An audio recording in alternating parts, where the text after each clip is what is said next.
Chico Poli, presidente do Sindicato de Especialistas de Educação do Magistério Oficial do Estado de São Paulo, a quem eu convido para ficar ali na tribuna. Boa tarde a todos. Deputada Luciane, a nossa voz de São Paulo aqui na Câmara dos Deputados. Eu acho que o essencial já foi falado pelos colegas, mas eu, não querendo ser ingênuo, porque nós não podemos ser ingênuos de modo algum, mas eu estou sentindo que nós já estamos começando a vencer essa batalha. Sabem por quê? Porque o deputado está com medo de apresentar esse projeto. Por que não foi apresentado até agora? Olha, está escondendo alguma coisa, ele se propõe a mudar o mundo. Ele se propõe a acabar com essa habilidade, com a vitaliciedade dos juízes, promotores, a processar, a tirar o cargo de juiz, de promotor com processo administrativo, quando atualmente exige até lei, 70 pontos de alteração, e não apresenta nenhum projeto. Tenho certeza, deputado, tenho certeza que alguma coisa já está lhe dizendo o seguinte: olha, nós vamos perder essa batalha. Perdemos a PEC da bandidagem e vamos perder agora dessa PEC de bandidagem também contra a administração pública, né? Mas isto é para nós lutarmos cada vez mais, ou seja, acreditar que isso vai acontecer, porque nós acreditamos no nosso poder de luta, no nosso poder de mobilização, no nosso poder de fogo. Estamos começando a vencer uma batalha, mas temos que vencer a guerra. Mas, colegas, todos, vocês já perceberam que o discurso é sempre o mesmo? É sempre o mesmo. A reforma administrativa vem para cortar privilégios e modernizar o Estado, com foco em mérito e eficiência. Essa é a quarta vez já, é a quarta proposta, que vem dizendo a mesma coisa. Olha, com foco em mérito e eficiência. Se nós formos levar em conta que é isso que se pretende, nós não precisamos de uma nova reforma administrativa. Tudo o que se está dizendo aí que precisa ser feito já está contemplado nos princípios da administração pública, na atual Constituição Federal. É a questão da legalidade, os princípios da legalidade, impessoalidade, moralidade, publicidade, eficiência, além da razoabilidade e da motivação dos atos públicos. Tudo no interesse da população, do povo, e tendo como foco o quê? A justiça social. Olha, para isso não precisaria de uma nova reforma. Não precisaria, não precisa. A questão da legalidade, que eles estão dizendo. A administração pública, ela segue normas legais. Sempre, sempre foi assim. E essas normas não podem contrariar a Constituição. Todos são iguais perante a lei. Ninguém está acima da lei, ninguém está abaixo dela. A impessoalidade. Olha, a administração pública, como diz a expressão, ela visa atender às necessidades e interesses dos cidadãos, de todos os cidadãos. Se todos são iguais perante a lei, uns não podem ser mais iguais do que outros. O servidor público serve ao povo, como já foi dito aqui, ao Estado. Aqui entra a importância do concurso público, como já foi dito, de provas e títulos, para provimento dos cargos públicos, a efetivação e a estabilidade. E a moralidade? Olha, a moralidade na administração pública é um princípio constitucional que exige que os agentes públicos atuem com honestidade, probidade, lealdade e boa-fé. Como já foi lembrado aqui, não é preciso de nada, nenhuma nova lei, nenhuma PEC para mexer nisso. E tem que ser um comportamento ético, compatível com o interesse público. Agora, esse princípio também garante que os atos que são meramente legais, mas imorais ou contrários à ética, possam ser invalidados, garantindo a justiça e a integridade na gestão dos recursos e dos serviços públicos. Então, se alega que precisa fazer uma nova reforma administrativa para acabar com os supersalários. Não, os supersalários não foram criados por uma PEC. Os supersalários foram criados por uma lei que feriram o princípio da moralidade dentro da Constituição. Para isso não precisa. As férias em dobro, nós estamos falando aqui do judiciário, etc., não precisa mexer nisso. Por quê? É tudo previsto em lei? É, mas feriram o princípio da moralidade e o princípio da razoabilidade. Portanto, não se sustentam perante a atual Constituição. E aí vem uma coisa curiosa, publicidade. Publicidade é fundamental na administração pública, porque ela é pública, ela não é privada. Todos os atos têm de ser públicos. E aí o que nós estamos vendo agora? No princípio da publicidade, que obrigatoriamente leva à transparência, a proposta do projeto da reforma administrativa não está publicado. Ou seja, ninguém sabe o que está lá. Como pode alguém dizer que vai defender o princípio da publicidade não publicando? Agora, já começou mal o projeto. Talvez por isso, e principalmente pela nossa mobilização, vá ser engavetado. Começou mal porque já começou ferindo o princípio da publicidade, da transparência. E aí vem a questão da eficiência, como já foi dito aqui mais de uma vez. É incrível como o pessoal gosta de usar essa palavra eficiência sem saber exatamente do que está falando. Olha, a eficiência na administração pública significa atingir os melhores resultados para a sociedade, sem abrir mão da qualidade e da celeridade na prestação dos serviços. E é regulada já por lei.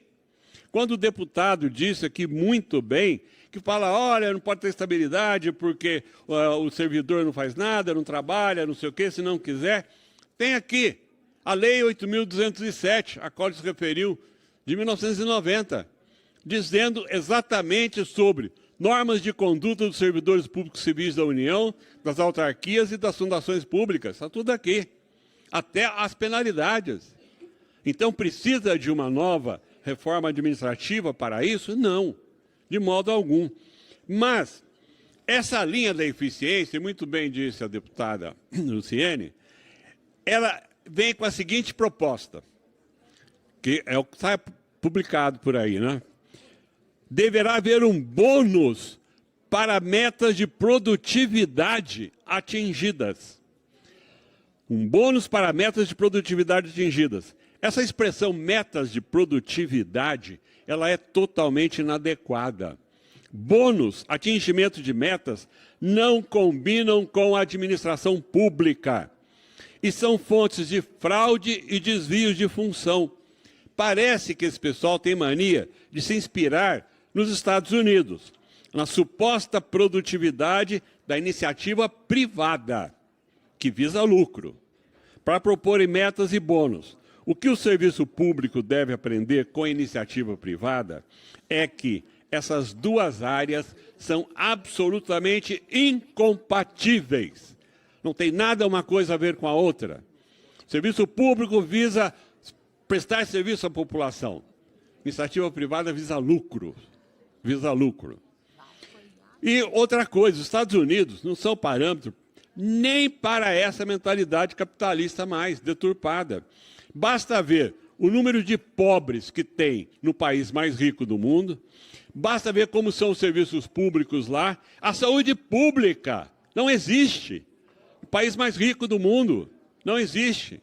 Queriam copiar o SUS do Brasil. O número de pesquisadores científicos que estão deixando o país, 150 mil, é fuga de cérebros. É fuga de cérebros. E a insatisfação, a ansiedade, a depressão que está acabando com a qualidade de vida da classe média dos Estados Unidos. A classe média dos Estados Unidos tem uma renda que a coloca da quinta do mundo, a quinta maior renda do mundo. E, no entanto, é o maior índice de insatisfação que você tem. Ou seja, de ansiedade, de depressão, de uso de drogas, etc. Esse, então, não é modelo para nenhum país desenvolvido. Acontece que esse sistema de metas e bônus, ele é típico das culturas individualistas, como já foi falado aqui. Dá ênfase à realização pessoal, à singularidade, às necessidades do indivíduo, a pensar em você antes de pensar nos outros, colocar-se à frente de todos os demais, aparecer a qualquer custo. O serviço público, ao contrário, tem raízes nas culturas coletivistas, em que as necessidades da comunidade orientam o comportamento. A prioridade é que o seu trabalho seja motivo de orgulho para a comunidade, porque você é parte dela. Não há necessidade de aparecer, mas apenas de fazer, e fazer bem feito e coletivamente. O que seria esse sistema de metas? Rapidamente. Os médicos, por exemplo, que atendessem mais pacientes no pronto-socorro, em detrimento da qualidade do atendimento. Policiais rodoviários que aplicarem mais multas, mesmo que indevidas. Com servidores, como já foi dito também, concursados, treinados, capacitados, bem remunerados, respeitados e com as condições e as ferramentas adequadas de trabalho, todo servidor deverá fazer o seu trabalho e cumprir a sua parte. Ninguém deverá receber bônus do serviço público por cumprir suas obrigações. Essa reforma anunciada aí, talvez seja a quarta já, não vai ser a última também, não. Nenhuma delas melhorou os serviços públicos. Nenhuma. Nenhuma. Ao contrário. Ao contrário. Por quê?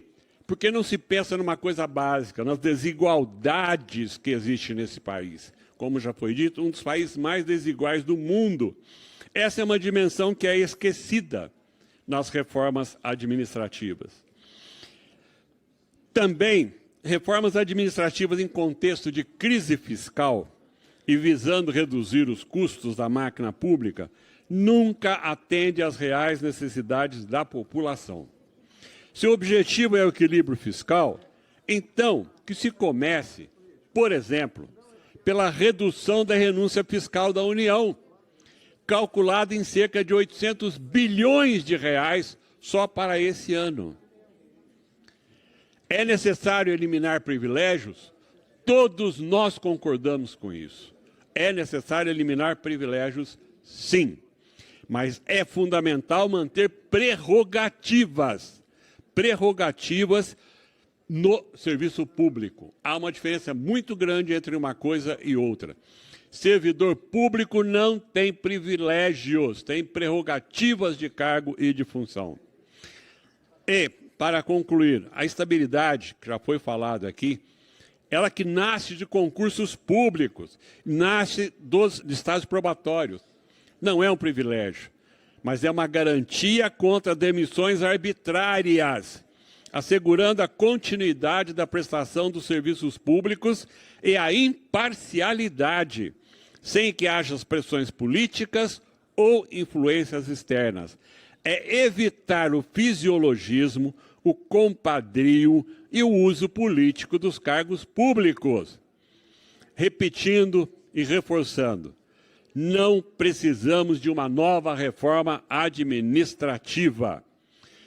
E lembrando que, se somos servidores de carreiras, uma carreira não se vende, não se negocia. Uma carreira se defende, e se defende com o povo na rua.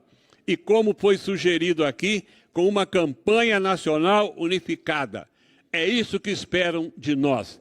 Que nós tenhamos, como houve no domingo, uma manifestação tão maciça que obrigou o Senado a arquivar a PEC da bandidagem. É isso que nós temos de fazer. É nossa obrigação para com as nossas funções, mas principalmente para com o povo deste país que é tão necessitado de bons serviços públicos. Obrigado. Muito obrigada, Chico Poli.